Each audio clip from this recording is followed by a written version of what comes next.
Okay, I got a little bit higher up here and I'm going to show you what to do on the larger paper, which is 15 by 20. We're basically doing the same thing, only doubling everything, and then I'll go over some drawing stuff. Okay.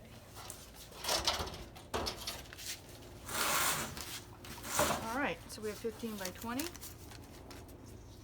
T-square is way easier, but my T-square is huge and I just don't think it would work too well here. So I'm going to do 10 and 10,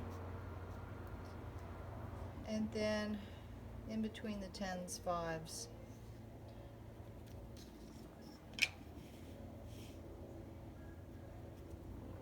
So it's just 4. We really don't want to make a tight grid. It's just too tempting. That has its place, but this is 15. This is where I wanted you to show you that we got to start from the inside out. Instead of doing 16, this is 15. So I'm just going to start by doing the long sides first, because I want to get the center point like we did on the other one. So anyway, this isn't technically a grid.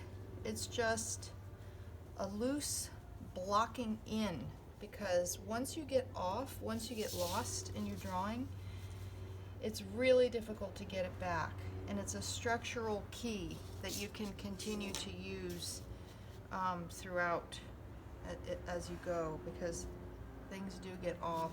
Let me double check here because my ruler is very... Now this sheet of paper, we're going to make it really messy.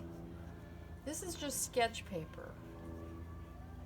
You want to really, really practice and be loose, and ideally do this many, many times.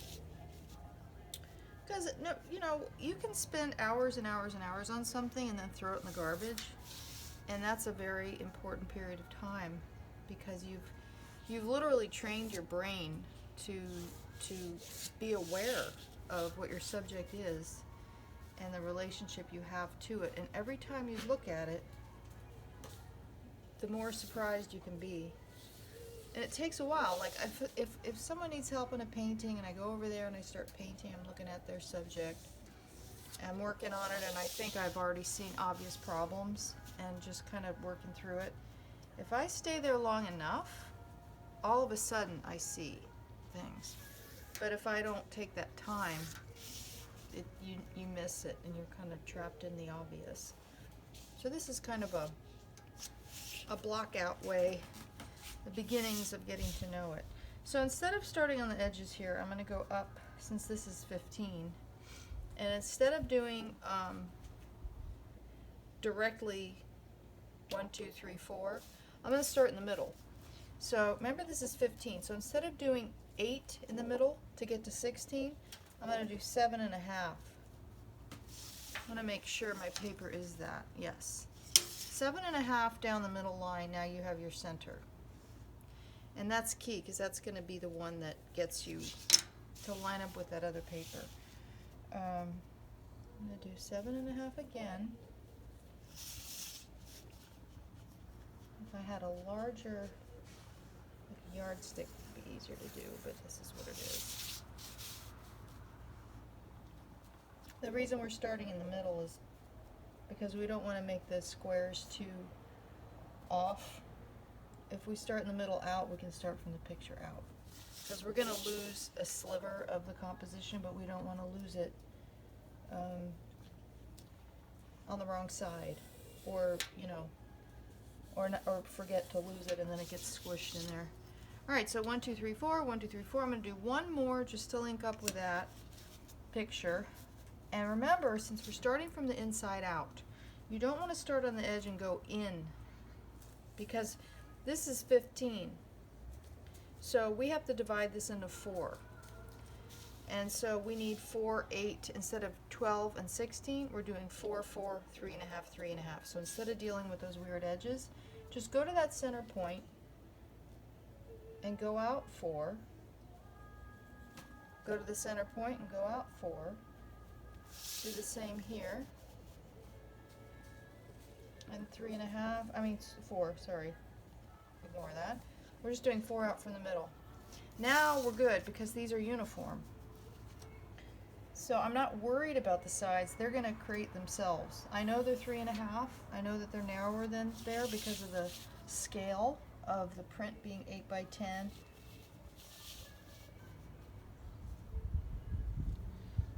And we doubled it. But the paper just happens to be 15 by 20. It's just good to start in the middle. So here we get the middle, and then I'm going to just go to the 4. Once we do this, you can really set aside your ruler. Rulers are not friends when it comes to drawing. The only straight edge that works in a drawing are T-squares because it keeps you from knocking over things like bottles and stuff not being vertical. So this is 3.5, 3.5, but you don't have to deal with it because you have the center. Since we have cascading things, we're not going to ever have something sitting upright like a bottle sitting on a table. We're going to have things askew, falling into one another. That's what makes this so complicated, because we're not dealing with, let's say, a cylinder Pringles can sitting on a table. What we're dealing with is the cascading ellipses and the stems of whatever's in here. Instead of ellipses sitting on there like a crystal ball on a table, they're falling, they're leaning, they're changing, the ellipses are changing. Very rarely will you see something frontal. Even this looks frontal, but it's slightly turned. So this is a great exercise in learning foreshortening, learning the center axis of things. You can't really tell, but this is a gummy bear. A gummy bear right here, he has a center axis. He's falling back, but it's not, or she, I don't know what this gummy bear is, but, or who it is, but it's kind of like falling. So the center ellipse is here as opposed to if the gummy bear were sitting on a table upright. Okay, so I'm going to start with loose gesture, which is the way to go, always. Before let me check and see if you can see this. I think that this is zoomed in enough that I can go over some basic. See if I can zoom that in. Okay, let me just go over some basic stuff real quick before I start. And this is in the page about common problems with drawing. The main thing people do is ellipses wrong. The great thing about a T-square or having a grid just to start with is that you have extended lines. The other thing is people grip the pencil and do it pointy like a mechanical outline thing, but really you want to be using movement in the air. So this is what gesture is. Gesture is drawing in the air before you draw. And it actually is best when you hold the pencil upside down. So I'm holding it like this, not like this. It's not like a death grip. When you're drawing and you draw like that, you already indent the paper, it's inaccurate, there's nothing you can do. Gesture is the other way around. It's loose, it involves your whole arm. It involves working in space first. So you want to get a sense of what it is. So if I were drawing this cup here, it's basically an elliptical thing. Wherever my eye level is going to be where it's the least steep. And when you're doing ellipses, and this is going to apply to everything you have in your picture, even if it's cascading down, you're not worried about the width and everything yet.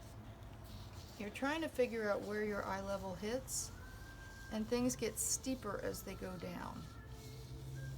By the time you look down at something, it's going to appear higher in terms of ellipse, and then you can figure out the shape. This is an example of symmetry and ellipses that people don't do, and they get it crooked. And it's really just easier if you measure, because you can use a flat line to get the top, a flat line to get the bottom, and what that guarantees, this is the other thing people forget, they might get this part, but they forget about the height of the ellipses. So after you do this loose gesture, you can redo it so that it hits at the same height on both sides. Same with here. When you do an ellipse, the top of it's going to be slightly less high than the bottom, but it's quite close. So you can use symmetry sort of as a guide before you adjust it. This is going to be a little bit steeper than this. But you never want to draw something like it's opaque. You want to pretend it's invisible and do your slinky all the way up. Because that not only gives you information about how the eye level hits and where your ellipses are going to fall and your symmetry around what they call the center ellipse, center line, center axis of the picture. You're also starting to see this active movement, which indicates the way that things move. And even though this picture may not end up being something with a lot of detail or cross contour or hatching or blending, that's irrelevant. What we want to see is how it moves across the surface. So just by understanding, things don't just move across, they move around, like a waterfall around. Like if you're doing a sphere, people do this all the time, they think it goes like this. It doesn't, it actually goes below and you have your waterfall, because the waterfall is what creates this beach ball experience that makes it wrap around. Everything wraps around like a spinning globe. So you've got a lot going on. You've got the way things move up and down, the way things move up side to side, and you also have this slinky thing. So if you can get in the habit of doing this when you're drawing this, it'll really do you a service. This part is irrelevant. I mean, really, the shape is like, okay, this shape is the last thing that happens. That's a little weird right there. So basically, you're learning now how this thing moves. If you were in a drawing class and you were going to render this with all of the values and everything, you now have information about the direction in which you're going to apply your values and all that kind of stuff. You want it messy, you want it loose, you want to keep going over and over. That's organizational drawing. Now it gets more tricky if you have something in relation to something else. If you have something above this, draw it all the way through, because you're comparing the height to the base. You want to figure out always what's the highest, what's the lowest, what's the widest, what's the darkest, what goes off the edge, etc. Let's say you have a bottle here that goes off the edge, that's bigger. You draw it through, or maybe a vase or something like that. But you don't worry about the shape as much as the size and the placement first. So you want to go, okay, this is higher, but this is even higher. This is lower, you know, is there a shadow, whatever. We're just looking at forms loosely and then breaking them down into structural elements. You know, like let's say it's a vase that goes like that. You can't know the shape without determining how it moves first. So anyway, center axes, huge problem with people. Ellipses, they don't make the bottom one steeper. Biggest problem happens every single time. People do it like that. Isometric projection. Or they draw a cube like that.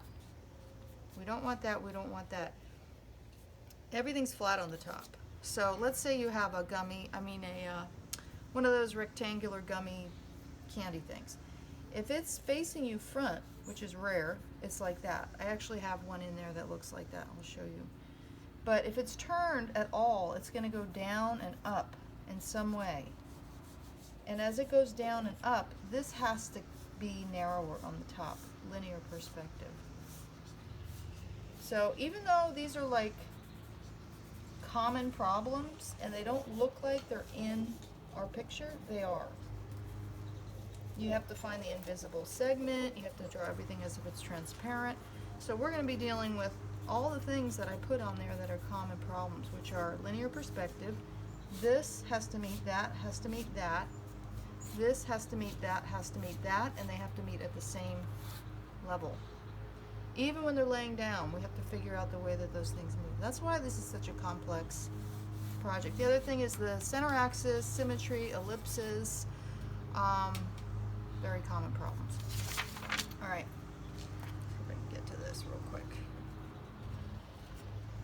This is where, if you've used a grid before, this is where it's going to be different. We're going to tackle this more like what I was just doing. Loose, messy, sketchy, blurry, smeary, all of that. We're going to use everything we can do to get this thing where it goes. Let me put this back and see.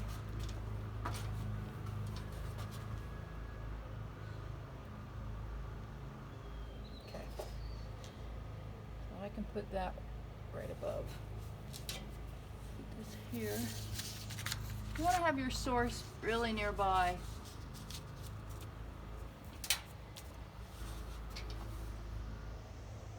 Alright, that's not too bad. Because you want to see the whole picture. You want to see the whole thing. And you want to get it even. It's not crooked because that'll throw it off. You can even line up some of the lines so that you know it's even, or just put it on the edge of the paper.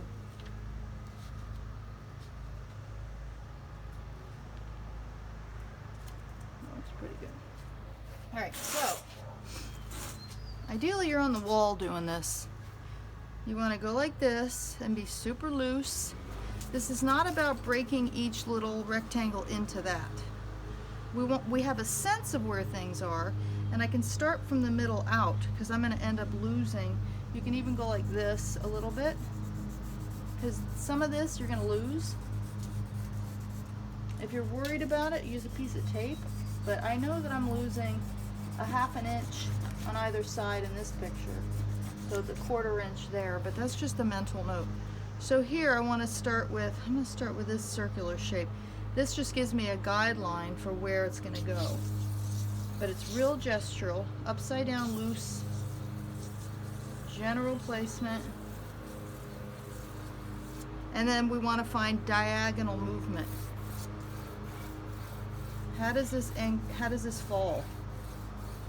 I'm moving my whole body with this. That's what gesture is.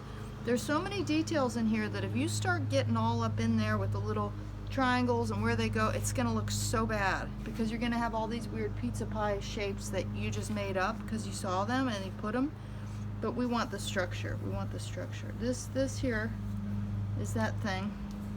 I'm just placing it. And then I want to do a general, how does this move? How does this move? Like my whole body, boom, boom, boom. This is gestural drawing. Very different from grid drawing. Grid is just there for helping you start. I'm not worried about the angles so much right now. I'm worried about the general placement.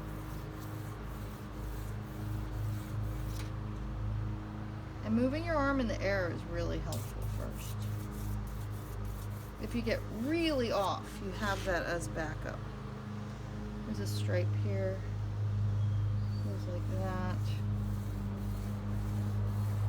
But see, if you make a mess, you've got opportunities to be correct. If you do it clean, you have no opportunity to be correct. You only are creating an opportunity to be incorrect. Because humans, no matter how skilled you are, at some point you have to make adjustments, and the best way to adjust is to have options to begin with. If you get hung up on it, it's a done deal. This is a good example of how to fill in a darker value as a guide, because in this area I have a little bit of a darker value, so I'm starting to use value as a way for me to render accurately. I'm not worried about missing certain things that are in here. I'm just looking at shapes of value. And the value is going to help me double check where things fall. You don't need a super sharp pencil. In fact, looser the better. Number 2 pencil's fine. I'm going to just start going like this to try to figure out that. To me it's an egg, but in real life it's probably an M&M or... Doesn't matter. It's like, it's just a shape. Also, people think gesture just means making a big circular mess, but you're doing that, but you're also looking carefully at the picture. If you just start going like that, you're not breaking it down. So just because it's messy doesn't mean I'm not being really conscious of what I'm looking at. Checking these values in here to double check and ultimately get my angles right. And here I have, this is a perfect example of, looks like a hat or something. You want to make sure you draw through this. If you just stop here, it's going to be crooked. So by drawing through, you don't think like what that is. You think about how it falls, and that's the mindset of gesture. Here's another shape I can kind of draw through. You can kind of make shapes that flow into one another. Alright, I'm going to stop now because the annoying lawnmower always seems to happen when I'm doing